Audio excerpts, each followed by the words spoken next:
kalau dilihat dari peningkatan permintaan itu masih, wajar gitu ya, kalau dibandingkan peningkatan harga yang saya pikir, bisa dikatakan di luar ekspektasi banyak orang. Cuma kalau kita lihat sebetulnya penyebab utamanya, ya demand meningkat, cuma dari sisi supply ini ada, permasalahan ya, seperti kita tahu ada informal blokade dari, import, Australia, ya batubara Australia. Terus kedua ya di domestik Cina juga kan kita tahu, beberapa kali banjir besar ya, sehingga ada permasalahan suplai domestik. Nah ini yang kemudian harga rasa-rasanya memang, lebih disebabkan 2 faktor itu ya, selain juga, dari tapering-nya yang memang, dari, program stimulus US ya, likuiditas yang sangat tinggi ya. Nah kombinasi ini yang menggerakkan harga begitu tinggi. Baik. Namun seperti apa juga Anda melihat resiko gangguan terhadap permintaan komoditas ke depan yang akibat dari penyebaran COVID-19 varian Delta dan bahkan saat ini kita sudah mempunyai varian baru begitu ya yang namanya varian Mu?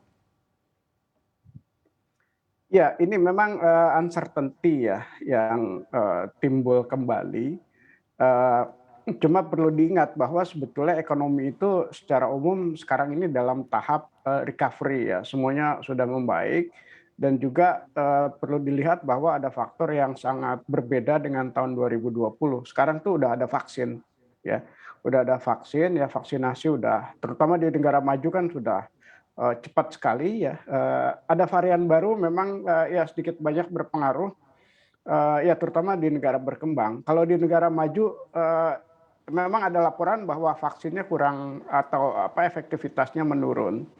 Cuma saya pikir mungkin dampaknya itu lebih ke perlambatan, akselerasi recovery ya. Jadi tidak tidak, beda dengan tahun 2020 kan kontraksi ya, sekarang poinnya itu adalah akselerasi cuma yang lebih melambat. Baik, tadi kita sudah berbicara terkait dengan demand, Pak Dendi. Kalau terkait dengan supply-nya sendiri, terkait dengan komoditas ini seperti apa di tengah banyaknya pembatasan kegiatan yang dilakukan di berbagai negara? Iya, kalau dari sisi batubara tadi ya lebih karena, faktor, politik ya di China yang memblokade import dari, batubara Australia. Nah di CPO memang ada karakteristik di Malaysia ya, kasus naik kemudian, ada gangguan produksi ya. Itu yang menyebabkan, supply agak, berkurang dari Malaysia. Dari Indonesia sebetulnya relatif normal. Cuma mungkin perlu diingat juga biasanya periode akhir tahun tuh supply meningkat, ya. Jadi untuk CPO, ya Covid-nya juga di Indonesia udah mulai, menurun ya. Malaysia juga, pelan-pelan gitu ya. Saya pikir akhir tahun kalau CPO agak, bertambah supply-nya. Kalau Baik, minyak Pak sih Dendi. saya pikir, ya, minyak kan OPEC kita tahu kemarin, konsisten ya untuk nambah produksi 0,4 juta barel atau 400.000. OPEC saya pikir sangat hati-hati juga ya melihat, perkembangan, permintaan, supply-nya dia manage betul gitu.